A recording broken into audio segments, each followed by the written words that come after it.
He's American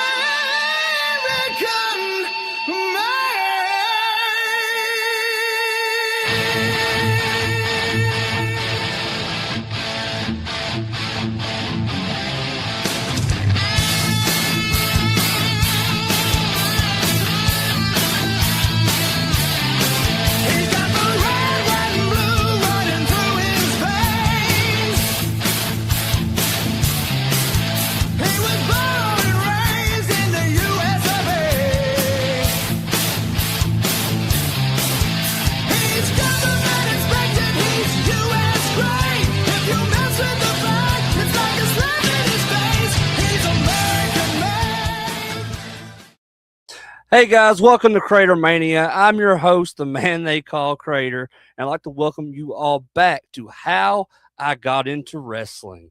And I really hope that audio from that new intro that I made does not get pulled, but if it does, it's no big deal. I'll go back and edit it. I just had to do that. It's a lot of fun. I have a very special guest on the show today, so we'll get into that in just a minute. But yeah, welcome back to How I Got Into Wrestling. This is the show where we learn about how wrestling fans from all over the world, give their perspective of how they got into wrestling. And not just wrestling fans, but wrestlers too. Because like I said, on today's show, we have a very special guest. He is a man I have known for a very long time. Before he was even a wrestler, he was my friend who loved horror movies and heavy metal. But when he became a wrestler, I followed his career ever since, from the early days as the Rock and Roll Revolution, Nate Cross, baby, all the way to the present day, where we know him by many names. And as a fellow Eastern Kentuckian, I love that he never fails to give us that important reminder that it's unlucky to take a wrong turn in Kentucky. So now, entering the CraterMania arena, my friend Nate Parsons, but better known to the wrestling world as Evil Nate Hewitt. Yeah. Hey, dude, that's a hell of an intro. I appreciate that, man. That was awesome. Hey, no problem. And I was working on that a couple nights ago. I was like, I want to do something special for Nate. I've known him for too long, and I'm really proud of you, dude, for everything how far you've come in your wrestling career and everything. It's amazing, and just thank you so much for being here today. No, dude, thank you for the kind words, and thank you for saying all that. I appreciate it. Like it's not easy. We all know that. It's there's self-doubt, blah blah blah, all that stuff, and it's been hard. So, but I really appreciate that, man. I'm still trying. So. Yeah. Oh man. Like I see you constantly on the road doing all these shows. It's just like, putting just work just into not only your in-ring work, but just the fitness aspect of it, everything. Yeah. It's very, very inspiring what you do, man. Thank you, man. That means a lot. And, I appreciate it. And again, like I said, I'm really glad to have you here today. Appreciate you doing the show. I know you're a busy man, so we're going to jump right into this as we do with the first question, and the most important question, in my opinion, as it applies to this show. As a fan, how did you get into wrestling? Oh, easy. So I'm 35. I was a kid when the Attitude Era was going on, and I loved Spider-Man. Spider-Man and Superman. I had these really cool action figures because in the 90s they made like those really like comic book-esque action figures that you could see the veins. You know what I mean? Like they were jacked. And I thought that was so cool, man. And anyway, long story short, flipping through the channels one night, and I come across Stone Cold Steve Austin, and that was the end of Spider-Man. Absolutely. That was the end of Spider-Man, and I saw this bald-headed goatee man on TV that just was, man, he was kicking ass, and that was it. That's it. Hell yeah. So you would say that Stone Cold Steve Austin was that first wrestler that you became a fan of? That's why I do the stunner. That's why I do the Thez press when I wrestle. I do the stunner. Like my last match, my match before last, I got to flip the bird. So every time I do that, I get a chance to do that. I mark out for myself. I'm like, yeah, I'm getting to do it. And so yeah, Steve Austin Steve Austin is the great. We don't have WWE today if not for Stone Cold. Oh yeah, I agree completely with that. He's, unbiased opinion, definitely top four, Mount Rushmore guys in wrestling history. And just, Yes. there's so many people, and I'm one of them, just like you, that, that's one of the guys, that's like Yeah. one of my top guys when it comes to wrestling of all time. And, Yeah. but besides Stone Cold, who were some other wrestlers that stood out to you that you were a fan of when you started first getting into wrestling? Oh, dude, it was so the Undertaker at that time reminded me of Pinhead from Hellraiser, and Mm, that's before he started the ministry gimmick. It's like right there, he's got that really badass theme song before they changed it to the ministry part with like the druids and stuff. Um, but Undertaker stood out to me. Kane stood out to me because they're characters. The Rock because of his verbal and just his look. Man, he was funny and awesome. I mean, all of DX. Dude, there's nobody. Hell, Taka Michinoku at that time. You know what I mean? There's dude, I love nobody. talking with Chinook. Dude, there's like there was nobody that you weren't bored with anybody on the card. So Yeah. I mean, it's honestly anybody from that time period. Like, but Steve Austin's leading the charge for me.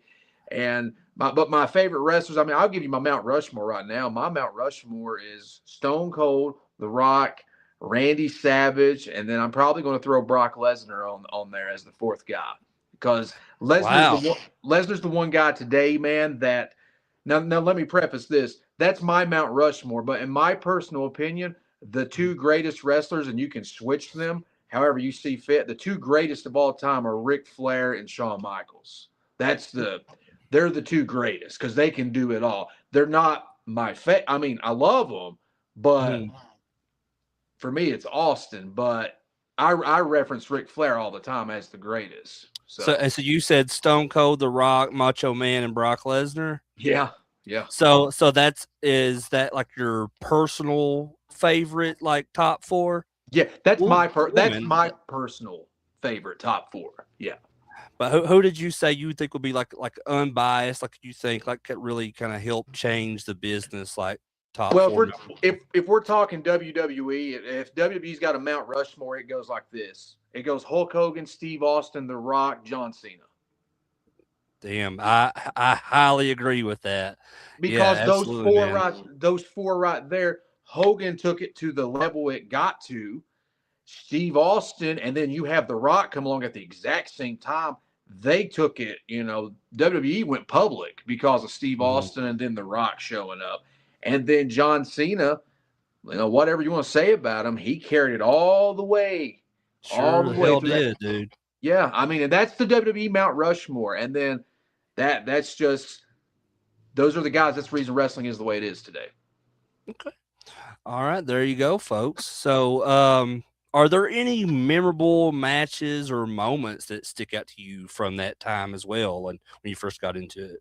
Yeah, Mankind and Taker Hell in the Cell. That was the match where, Absolutely.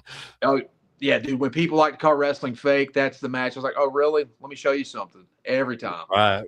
And then I would ask him, I said, how did he fake that falling through the cage? How do you think they used a gravity gun when he fell through that? How'd they do Yeah, that? that sounds just like me, dude. Like I tell people the same shit. Like, oh yeah, you think it's fake? Well, let me show you something. Yeah, Like I'll show 'em whatever, like, yeah, and that's one of those definitely. What about yeah. any other ones around that time and just kind of Yeah, stand I out mean, to it you? was Undertaker doing the ministry thing, and he's trying to marry Stephanie McMahon, and Steve Austin, dude, just comes out and he just whoops ass. And I was like, wow, it's like Captain America showed up and just whooping like Red Skull. You know what I mean? And just taking out, Right. or Batman showing up and taking out Joker and all of his goons. Like it was so cool. So there was that. There was, the WrestleMania video package from WrestleMania 17 between Austin and Rock. I watch that to this day. Like Yeah. that's To me, that's the best like promo for WrestleMania there's ever been. Never going to touch it. Like, dude, I marked out with AJ Styles' retirement thing. They used Creed's Higher. Crazy higher. Yes, I loved it. I was like, yeah, like hell yeah. Yeah, that was awesome. Like that whole segment, just not just the promo video they did, but just that whole like kind of ceremony, everyone coming out for him. That was super cool, dude. It was very cool. It had such a callback to Ric Flair when he retired the first time. It was yes, it did. 100%. I agree with that. And you were talking about Austin and Undertaker. Like I remember again around that time that was I love that feud around that time. And this during that time, like, and I talked about this before, but I still thought wrestling was this real thing where like people really hate each other or trying to kill each other and shit. And so like the whole part when like they're in the it's like the funeral home or whatever, and Stone Cold's knocked out and like Undertaker's speaking in tongues, he's getting ready to like do this sacrifice thing. I'm scared to death. I'm like, oh my god, he's gonna kill him. I know, bro. That was that whole time period. Like if they could, I would love it if they brought, and this is going to be controversial, but I would love if they brought Vince Russo back and just used him like in writing. I don't care. Like I would love that. I'm not saying he's responsible for everything, but man, he helped. I'm just saying. But that's me though. He's doing a hell of a job right now in JCW. I know that. Yes, so yes, he is. We can talk about that in a little bit though. But so even though you're a professional wrestler now, would you say that you're still, as big of a wrestling fan as far as the product goes that we see on TV, like WWE, AEW, or any of the promotions that are televised? Would you say that you're still as big of a wrestling fan of the product now as you were years ago when you first got into it? The product now, probably not. I find moments from now that I really enjoy, like anything that has Punk on it. I will gravitate. I think LA Knight is fantastic, and I'm rooting. I'm rooting for him so much, and I reference him so much. Like that for me, he is just the quintessential blueprint for what a wrestler should be, and that's my personal preference. Ain't nothing wrong. I agree. Yeah, there ain't nothing wrong with working like the Bucks and Kenny Omega. That's cool if you can do that, but for my taste, again, as we're just talking, I'm more of an Ultimate Warrior Goldberg guy as opposed to a Dean Malenko and Eddie Guerrero, Perry Saturn type of guy. There ain't nothing wrong with all those brothers. I'm just saying, like for me, I like characters. And LA Knight, I'd rather see him come out and say LA Knight and then drop that elbow. You know what I mean? So I'll find moments now, like when Lesnar comes out, like I'll watch anything with him, like just his, as people say, aura. Like I will gravitate to him. There are things I'll find. Am I as big a fan of modern day wrestling as I was when I was a kid? No, I'm not. And that's because of the things that we went through, the peaks and valleys, more valleys than peaks, like in the 2010s. It was really, I thought it was rough and it was very hard to stay into it. So, but now I get caught into what I'm doing in pro wrestling and being around everything and creating moments on the independent scene, and I become a huge fan. And I get really lost in that, and to be able to manipulate a crowd for good or worse and create a moment on the independents. That's awesome. So yeah, I'm always going to be a fan of it. I love it. So. Okay, that's awesome, man. So now let's get into the part of the interview where we talk about your career as a professional wrestler. So, as a professional wrestler, how did you get into wrestling? So I was a musician. I couldn't keep bands together in Eastern Kentucky because we were all young kids, and the brothers that were starting to play with me, they were finding out how hard it was to do it, and you have to depend on other members in a band. And all I wanted to do is I wanted to do some, like I wasn't playing music like my buddies like Matt Johnson and them. Like they were doing really cool like punkish type music. Yeah, I remember that stuff they were doing. Yeah, that wasn't me. And like as comical as it is, I can't sing hair metal. I could probably do some bass and things like that. Like I could do like something. But I was really wanting to do like some type of Nickelback, Creed stuff. That's what I was wanting to do, and I just like that stuff. I can't help it, man. But that's my stuff. We all like different stuff, man. No sure. judge.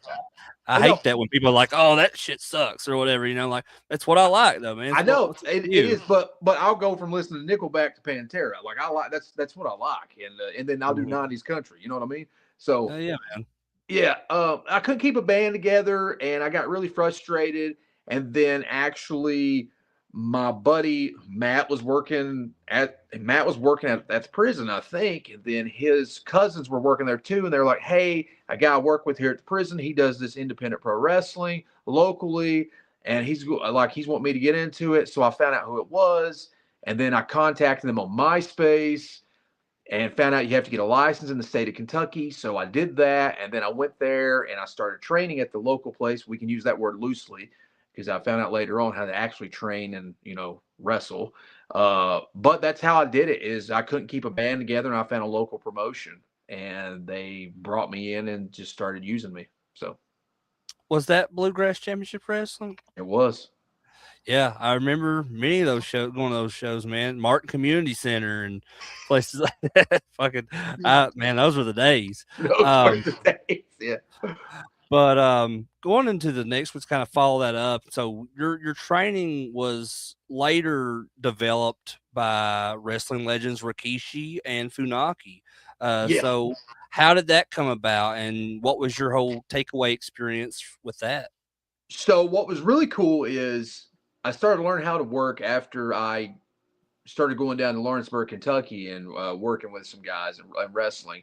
And then I got a personal invite to OVW when Rip Rogers was there. Now, for those that don't know, Rip Rogers is a legend. Worked with Savage back in the day. Trained all the greats that you've seen on TV. Like he had a hand in all the Cenas and the Lesners and guys like that. Trained a lot of brothers, and I spent a couple months learning Rip, and that's when OVW was a TNA developmental at the time. So that was really cool. Like Rob Terry the Freak was in my class. Actually, one of the Outrunners were in my class. Which one? Truth? Is it Truth Magnum? Yes, Truth Magnum, part of the Outrunners. He was in my class. Love him. And I'm so happy for the success him and Turbo have right now in AEW. I couldn't be It's cool. I love those guys, man. the great. So happy. Like I smile every time I see him, dude. Like they have the Marlboro ties. Those are fucking. Those are great. Those are awesome. I love what they're doing. So I learned a lot at Rip, for the 2 months. I was there for like 2 months. Fast forward, I felt some hard times post my clavicle injury, and then me and my best friend, my wrestling partner, she's basically my sister, and she's right now currently JCW Superstar Ring Rat, Paige. She goes by the Dahlia also. She still manages me and valets me on the independents. She's usually flying through tables here recently.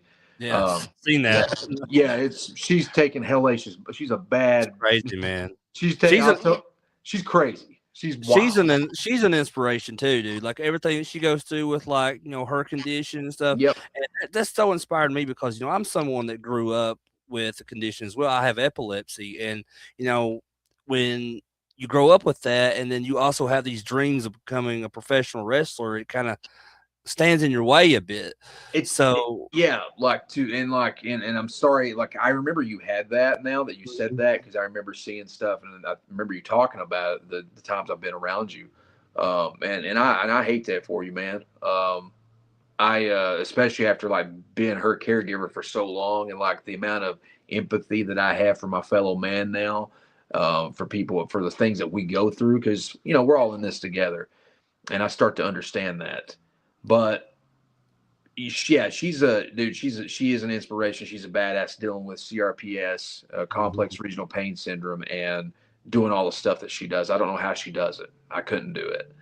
But her and I, we left Kentucky and we went to Texas, and it was because of her I got to go train at Funaki's, and we were working for Hernandez from TNA down at a company in San Antonio. And he was great to us. He did a lot of things for me. He put a strap on me down there. For those that don't know, that's a belt. He put a title on me. I got to work with Coco Beware, the Powers of Pain, Tatanka, and that's all because of him. And I'll never forget that. He's still, to this day, he's real cool to me. And then we were training under Funaki, and for me, I referenced Taka Michinoku earlier. That was very cool for me. Funaki was just teaching us what they do at the Performance Center, and this is 2016. Uh, and then from that, we found out about Rikishi School in Los Angeles, and we ended up going up. It was WrestleMania 32.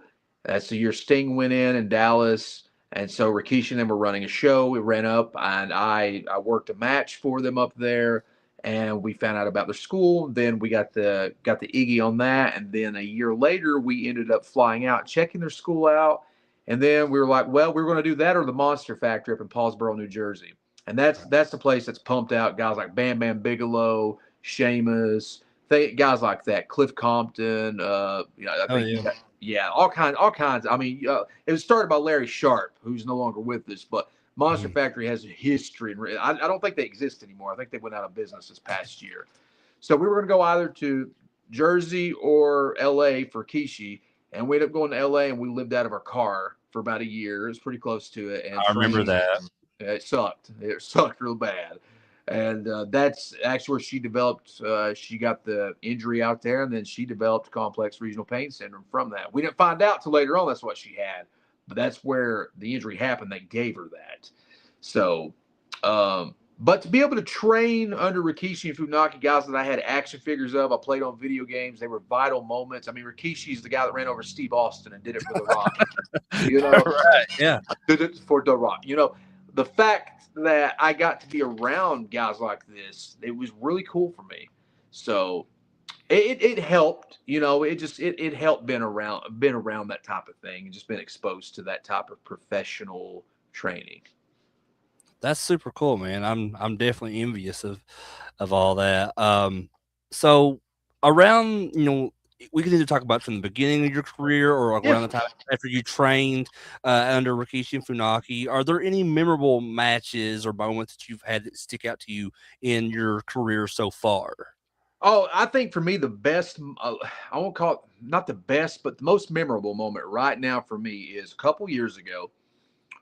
And this was thanks to Paige too, because like where she's such a superstar, she did a signing up at the ECW arena in Philly, the Mm, 2300 arena. So we went up there and we did it. She had some agents and stuff that were bringing her in. And one agent, he was like, "Hey, I'm going to get Nate booked." And so eventually he got me booked for this company in Philly called Battleground Championship Wrestling. It's actually BCW, which is pretty funny. And very cool company. They do a lot of death matches and high flyers. So I was a character coming in there. So I get booked there, and we go up. We do the signing before, and I'm in the locker room. There's Masada. There's Nick Gage is there just hanging out. I mean, there's Shelton Benjamin's booked. Rich Swan's booked. Jamie Noble's there hanging out, and he still works for WWE. God, who else was there? It just was like a who's who of just random guys that I've seen on TV. And hey, stop that! I got my dogs here acting crazy. I don't know what he's chewing. I don't know what he got there.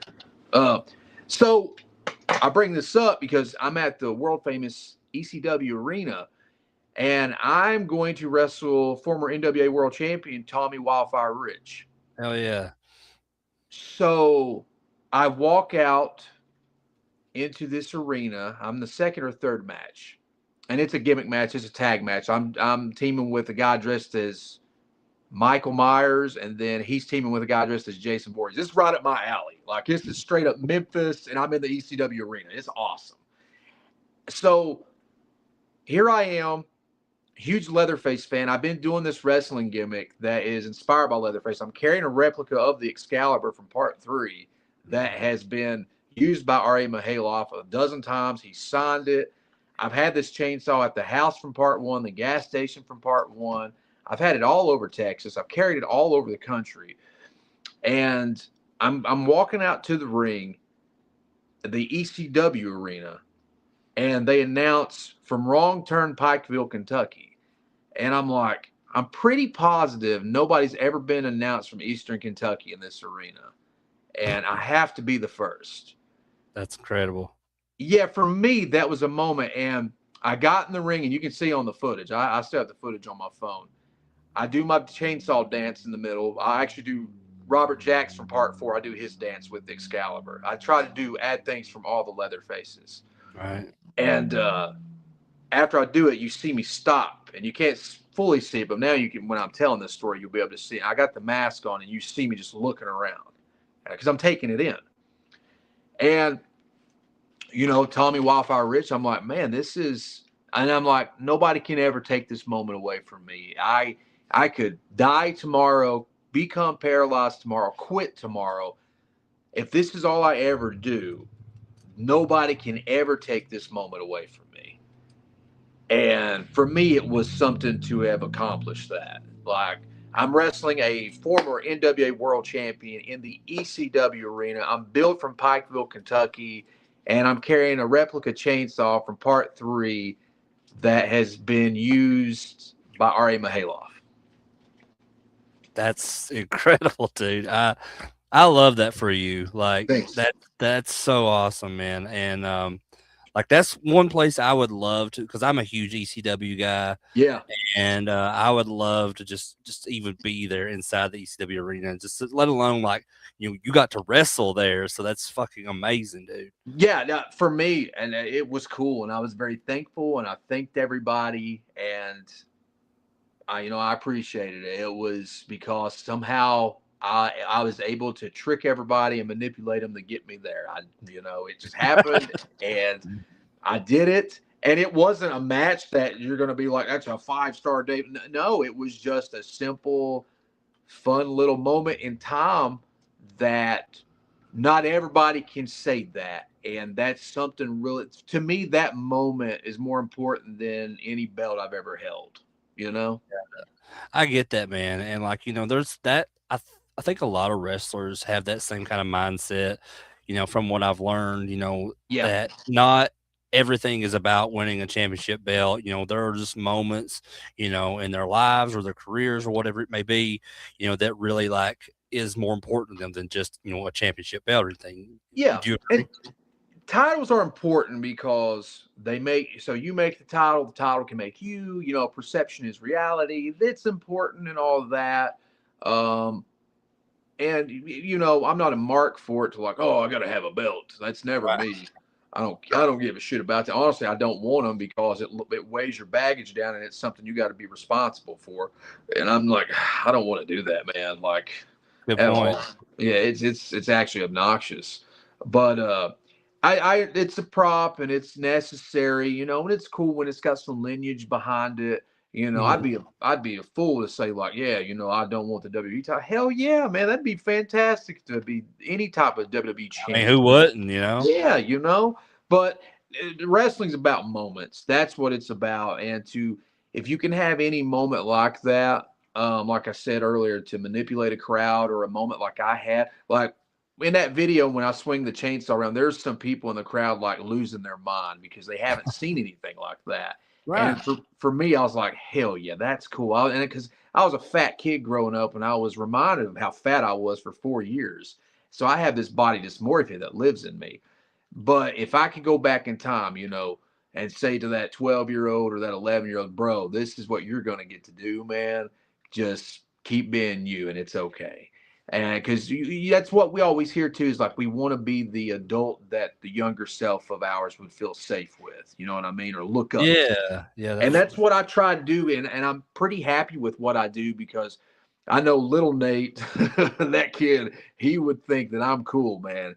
And I don't do it for anybody else but me. I'm not going to sit here and say, I'm doing it for this person, for the fans. I'm doing all this selfishly for me because this is what I want to do. And if you dig what I do, I really appreciate you for digging it. So, Awesome, man. Like I love that philosophy you have. I completely agree with everything as far as like, the whole like, if the little kid in me saw who I became as an adult, I'd hope that they, be proud of me and stuff like that. And so I definitely, and just, from as a friend to you, man, like I'm proud of everything that you've done, that you've thank accomplished you. so far. So just That again, means you saying that means like more to me than you can know because of a lot of things that I've went through, and I talked to my buddy Steve from Eastern Kentucky the other day, Stephen Clifton, shout out to him. And he said something very similar. And I said, man, that means a lot. And then Matt Johnson, yeah. I just talked to him. He said that so that stuff means a lot coming from you guys. So Yeah, and I just can't wait to see what else awaits you in your career, man. thanks. It's I I've got a little 5-year plan. Like I said, I'm 35, and like I don't run away from my age. It's like right now, I'm balding, and I'm okay with that. That's the reason I'm doing some of this Randy Savage thing. You know what I mean? Like this, where I'm ripping them off from '99 because I'm getting ready to actually dye my hair black tonight and this beard, just like he did. Holy And shit. yeah, I've got a way to I'm doing it. It's my homage to him because I love '99 I Savage. love it, dude. Yeah. So Um, so you talked a little bit about, you're a horror fan, obviously. oh, yeah. That's actually how we became friends I so know. many years ago. But you talked about the Leatherface inspiration. I know you're a huge Texas Chainsaw Massacre guy, and that's probably the biggest influence on your gimmick that Yes. you've had for the past several years now. But are there any other horror movies or horror movie characters that you've kind of taken influence from in building that gimmick? Yeah, Jason Voorhees, Hal Kane Hodder. There's something to be said. Hey, you guys, knock it out. Knock it out. My dogs are crazy. There's something to be said about, and I try to explain this to people, Kane Hodder's body language, and he's talked about this in interviews, documentaries, commentary. You talk to him at any con, he's going to tell you this. You're limited when your body's covered up and you can't talk. So you got to use, your body language. So I Right. take the head turn. I've taken that from Kane Hodder because and you know this, you watch Kane Hodder when he's playing Jason, when he walks, before he turns his head and his body follows in suit. And I've had fan clips, them catching me do that, me turn and look, and then I turn my Yeah. body when I'm in the mask. So I take from Kane Hodder. And for sure, the Jason, because Jason Voorhees is my second favorite character. I love Jason. Friday 13th is awesome. I like my Mount Rushmore of slashers goes Leatherface, Jason, Michael, then Freddy. So that's my slasher guys. And I give them props because that's how they came. Like really, Michael came before Jason, but like for me, that's like those are the guys that are like they built the foundation. Then you can always honorable mentions are always going to be like Pinhead and like Chucky, of Oh course. yeah. Yeah, but those are the big four for me. So Yeah, I think it is for a lot of people. I know that's the same, top four slashers for me as well. And I yeah, think anybody that would kind of dispute that, like, I don't know, you're yeah, in denial. I think, because those are like the big four. I mean, as far as franchises go, everything, just how much of an impact that they made yes, on not just the slasher genre, but it's the horror pop, genre in general. pop And culture. pop culture. Yeah, exactly. Yeah, I mean. But as far as like, other than horror characters, and I know Macho Man is one of them, but are there any other particular wrestlers that you took as inspiration on the gimmick as well? probably mannerisms of The Rock. Things like that. Savage and Rock. That would probably be it. I honestly pull more from. I like to pull more from like movies and stuff too, for what I do with my character. And I really just what I do with my character, I base on what I would want to see if I was sitting out in the crowd. Hmm. So that's really what I do. It's really Steve Austin. You'll see some shades of Bret Hart, because I love Bret Hart a lot. I used to be a huge mark for him. Hell, I busted out the sharpshooter 2 weeks ago. That was fun. I hadn't done that since 2013. That was awesome.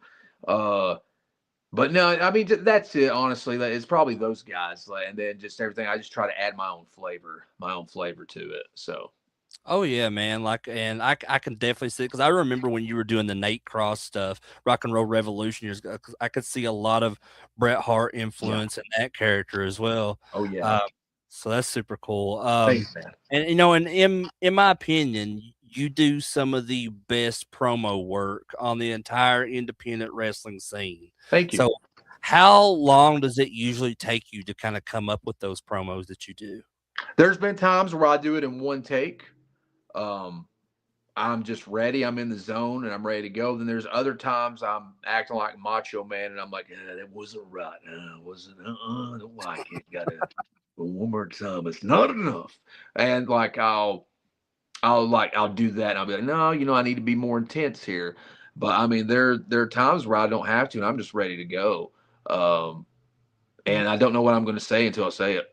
So like I just but and I have this thing that I do too. Like when I'm talking here, I'm about 2 sentences ahead what I'm saying here. I don't know how I'm able to do that.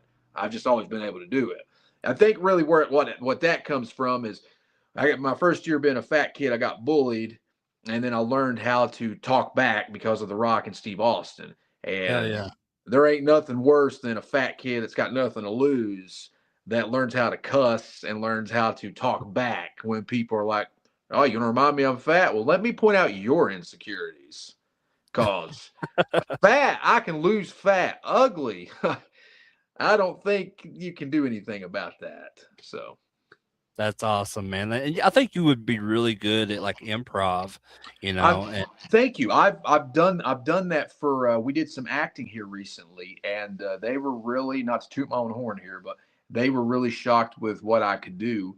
And I was like, oh, well, I really appreciate that. Like, cause I have no problem doing. I have fun doing. I'll be driving in the car and do improv. I'll act a scene out for myself just to have fun, or I'll cut a promo on yeah, man. something. That's still you have to just keep doing that type of thing. But I have ADHD and I like to bam, bam, bam, bam, bam, keep going. And that's why like sometimes I'll grab a guitar and I won't put it down for like 30 minutes or an hour. I'm just singing out You loud. like you hyper focus on it and stuff, Yeah, and that's why like weights are so good for me because they literally ground me. Like I've got to hold them and like just lift them.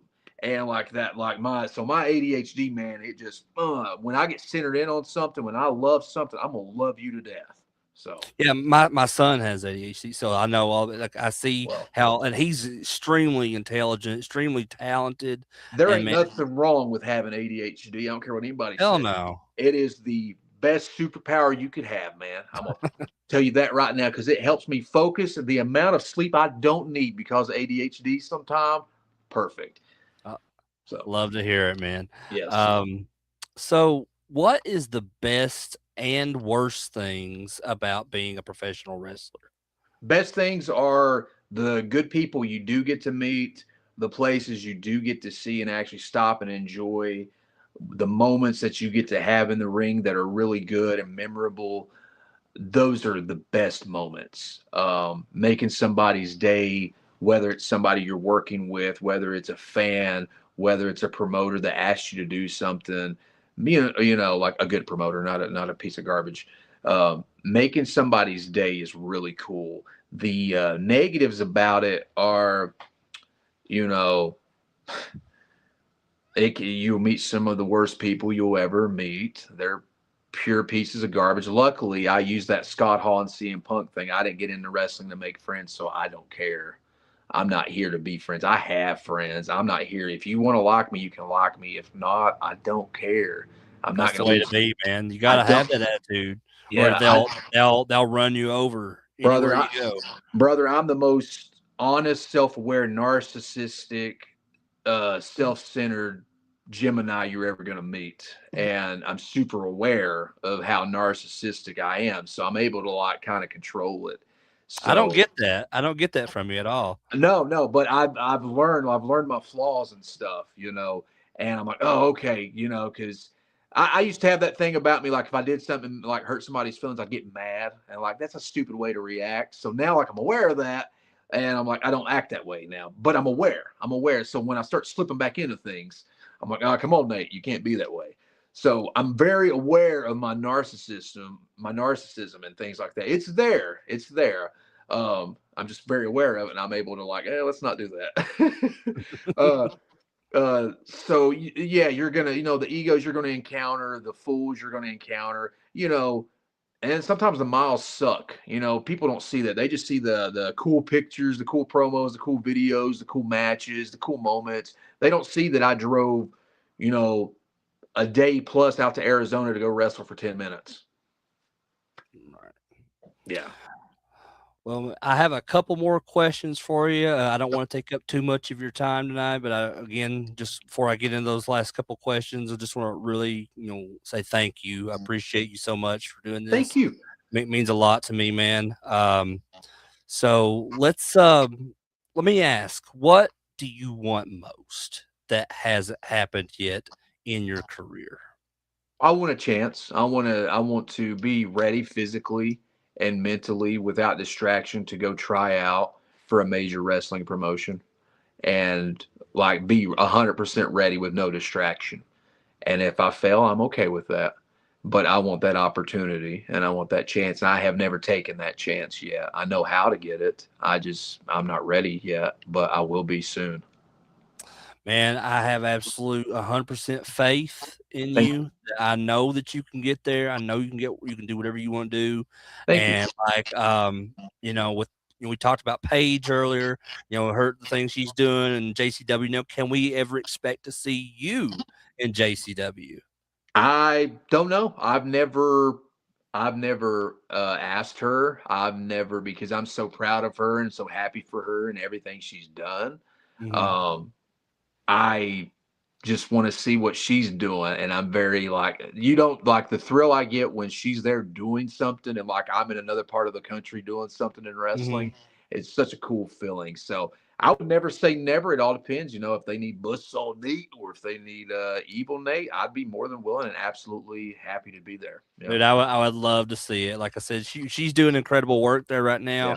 she's And I killing know it. if they could get you over there and you can kind of like do a program with her or something, maybe you don't even have to be like, she don't have to be your valet or anything like she's No, going. It could just be kind no, of like just any kind of program you guys would do together. I know you would knock it out of the park, thank you, 100%, man. thank you, man. So my last question I want to ask you is if someone out there watching wanted to become a professional wrestler, what is the best advice that you would give them? Don't listen to anybody that says no. Do it. I would go to the gym, um, get a good nutrition plan, find a good school, and do it. Just do it. That's it. Do it. Do it. You don't need anybody's permission. Just go do it. Hell yeah, man. That's definitely, what I think a lot of people need to hear because, there's a lot of people. I mean, we're human, we have Yep. self-doubts and stuff. I do. And, even though I don't think it's any hope there for me to get involved in the wrestling business at this point in my life. Never know though. But it took a long time for me to even build up the courage to do this YouTube channel. I'm proud of And you. I'm glad you're doing it, man. I just because I have a lot to talk about, whether it be horror movies, whether it be wrestling, whatever it be comic books, whatever. There's a lot of stuff out there that is constantly flowing through my mind. So I need to have some kind of outlet to kind of Good. put that out there. But again, thank you, man. I want to say, Thank you. just thank you again I can't thank you enough for coming on here. And I appreciate you taking time to do the show. And as the Golden Girls theme song says, thank you for being a friend. Thank you, man. I So, appreciate you, Crater. I do. I'll be back on. so, what can we expect to see coming up from Nate Hewitt, evil Nate Hewitt?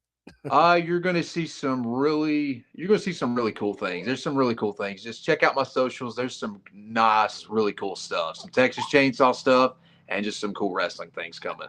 Yeah, absolutely. And just to let everyone know, be sure to follow Nate on YouTube, Facebook, Yeah. Instagram, TikTok. I have all his links down in the description on this video. So be sure to follow him and maybe go out to one of his matches at a wrestling event sometimes. You never know.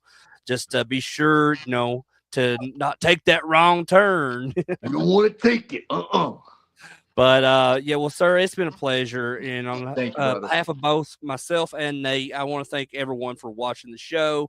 And I just want to mention that just like in wrestling, card is subject to change.